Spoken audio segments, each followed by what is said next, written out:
We are asking the residents to please minimize their movements around the county today. Remain calm and be patient. The residents of St. Lucie County are an amazing community, and we always come together in times like this and help each other out, and we'll do the same this time. Thank you. Now I'll turn it over to Public Safety Director Ron Guerrero. Thank you, County Administrator Landry. Good morning, everyone. As of 5 a.m. this morning, Hurricane Milton is a Category 5 with maximum sustained winds which are near 160 miles per hour. Currently, Milton is about 450 miles southwest of the city of Fort Pierce. It is forecast to make landfall as a Category 4 hurricane at around 2 a.m. Thursday morning near Sarasota. We'll be experiencing heavy rain and thunderstorms throughout the day today. Winds will begin to pick up this afternoon and into the evening and remain throughout the night and into the day tomorrow. As we continue to monitor the system, we'll be making a decision on whether to shut down the bridges to North and South Hutchinson Island later this morning. And as a reminder, we currently have 3 shelters open. First one is at Fort Pierce Westwood Academy, which is a general population and pet-friendly shelter, and is located at 1801 Panther Lane in Fort Pierce. Treasure Coast High School, which is also a general population and pet-friendly shelter, and is located at 1000 Southwest Darwin Boulevard in Port St. Lucie.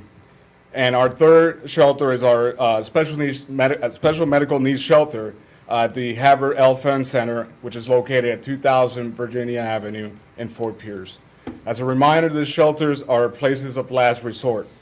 Those who live in low-lying areas or mobile homes, as well as those who are in Hutchinson Island and don't feel safe, are encouraged to shelter with friends and families where they will feel most comfortable. But we also have the opportunity of having you in one of our shelters.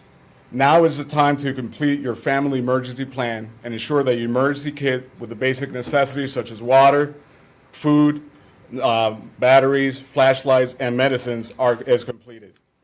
Stay informed. Continue to stay informed through using local media, the county officials, and trusted sources like our county website at stlucieco.gov and our social media at stlucie.gov. Also, you can sign up for our Alert St. Lucie at stlucieco.gov/alert. Additionally, for any questions or concerns regarding Hurricane Milton, we have established a dedicated public information line, and our team is available from 7 a.m. to 7 p.m. every day and throughout the duration of this event. That number is 772-460-4357. Again, that number is 772-460-4357. And obviously, if there's an emergency, please dial 911. Thank you. Thank you, Ron. We'll now hear from Division Chief Michaels. Thank you, Administrator Landry. The fire district is remaining normal operations so far today. We will be increasing our staffing levels through our 17 response stations. Like I said yesterday, we have 3 additional high water vehicles, and we're also staffing some of our specialty trucks, our heavy rescues, 1 off Midway Road and 1 in Tradition. I want to echo again what Director Guerrero said of having a supply kit with you. Medicines, waters, batteries, flashlights, those things. I focused on fire safety yesterday. If you're using a generator, please have that in a well-ventilated area. Have working smoke alarms. Should we lose power, that way you have the battery backup still. When using that generator and going to refuel it, please turn off that generator. Have a fire extinguisher available to you. Use grills. If you're using a portable grill or propane grills, have those in well-ventilated areas again. Right now, the 3 big hospitals, HCA Longwood, HCA St. Lucie Medical, and Cleveland Clinic and Tradition, those are all open. However, the standalone ERs through HCA, the one off in Vero off of US 1 and the one Darwin in the Darwin Square, those are closed. The Cleveland Clinic standalone off 1095 St. Lucie West Boulevard, is still open. So again, please have a plan, know what you're going to do, and stay updated through all the social media and the alerts that the county and cities are providing. Thank you. Thank you, Chief. We'll now hear from School Superintendent Dr. John Prince. Good morning. I'm John Prince, Superintendent of Schools for St. Lucie County. Currently, we have 2 shelters open, as George and Ron mentioned. A decision point is going to occur this morning with regards to school on Friday. That's going to be based on our consultations with the Emergency Operations Center and how long the shelters need to remain open. But we anticipate by noon today making a decision about Friday. We want to make sure that families get that information before we have any potential power outages, and that we have a clear line of communication with our families and our parents. I want to also remind the public Monday was a previously scheduled teacher workday. That is unchanged. Monday is still a non-contact day for our students. Once again, we're going to make an announcement later this morning with regards to school on Friday. I want to wish our community members on the West Coast good luck and God bless. Thank you. Thank you, Dr. Prince. We'll now hear from Clint Sperber, Department of Health. Thank you, Mr. Landry. And I am going to follow suit with what Chief Michael said about sheltering. And when we look at hospitals, hospitals are not a last resort. They should not be used as a shelter. We are at a point at this storm where if you have not made any arrangements yet to go anywhere, we do have the special needs shelter that is going to be open for you. You do not need to pre-register. However, if you do need transportation, transportation is going to run till 12 p.m. for pickup. What you can do is dial 772-462-1778, and that's extension 1. They could arrange transportation for you. If you do go to our special needs shelter, there are a few items that are required and mandatory for you to bring. You have to have your medications with you. If you have any medical equipment that you normally would use, such as electronic equipment, or if you're oxygen dependent, bring that with you. If you have any special dietary foods that you normally would use, bring that with you. And also have photo identification, your insurance card, any emergency contacts. It's just very important that you have that identification with you. Thank you. Thank you, Clint.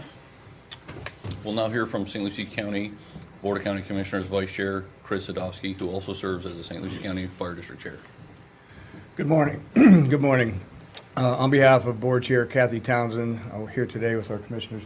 Commissioner Fowler is here as well. I want to say good morning. I hope that you have been able to move forward with your managing your own personal situations at home. We would tell you that having been here to the Emergency Operations Center for many, many years, this is the first time I think I've seen over 50 counties be interrupted by a storm such as this.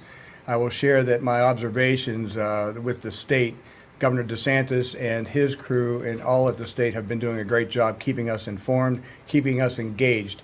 Although we know that Tampa and the West Coast is largely the focus area, we have been able to secure and communicate very well with the state. So we're grateful for the state's operation and what they're doing to help us.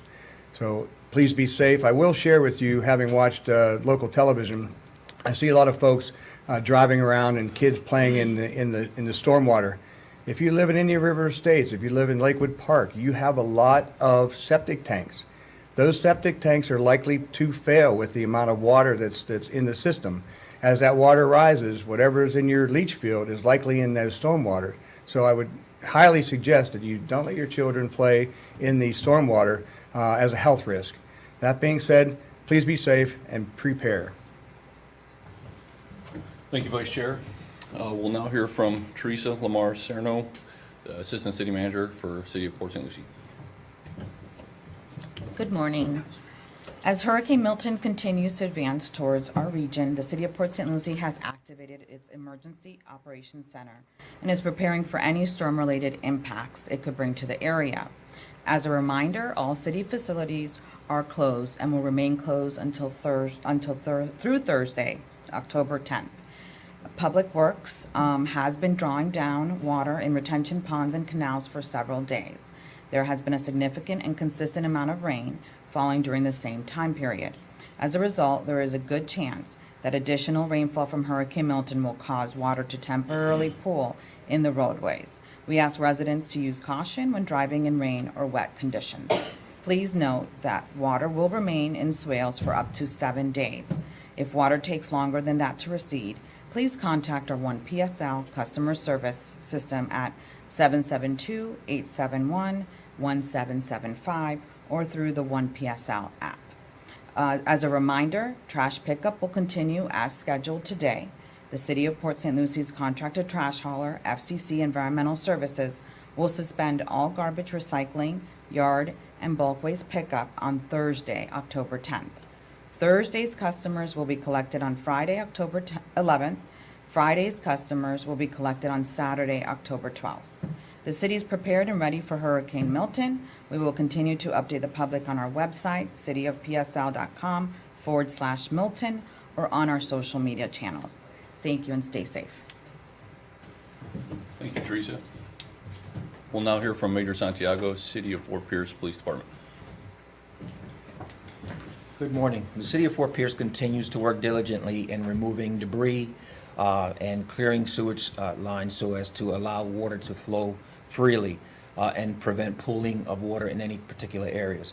However, there are dangers that come with these areas. There are areas that are prone to flooding, so we're asking that communities or residents and drivers stay off the roadways, do not drive into flooded areas because there may be chances that there could be down power lines, down trees, or any type of debris that is stuck in that water, which in turn will cause you to get stuck yourselves. It's important that everybody finishes up their preparedness this morning. As the day moves on, we're going to start to see enhancements of wind and rain. So that said, please prepare this morning. For emergencies, dial 911. The City of Fort Pierce Police Department has enhanced its patrol operations. We have pre-positioned assets throughout the city to help with the closing of bridges or closing of roadways that become hazardous. But again, I urge everyone to finish up your preparations this morning and then hunker down. Thank you. Thank you, Major. As you can see, all agencies in St. Lucie County will be working around the clock until we can get through the storm and resume back to normal operations. For any questions, please contact the public information line at 772-460-4357. Our next news briefing will be at noon, and then we'll have another one at 5 p.m. We're now open for any questions.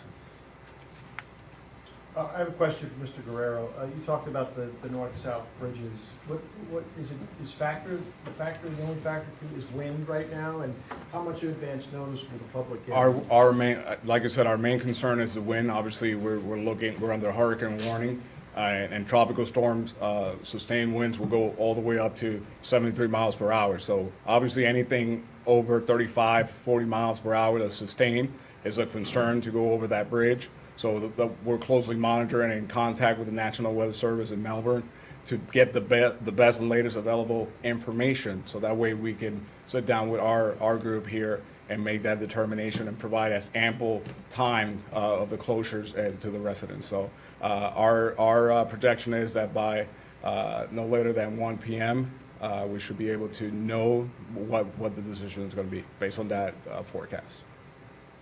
Will there be a curfew for any part of the county? At this time, that's not something that we have decided to do, but obviously, because of the system being so fluid, that's always something we have in consideration, and obviously, speaking with our law enforcement agencies and our cities, that's something that's always out there. But as it stands right now, we're not going to be enforcing any curfews at this time.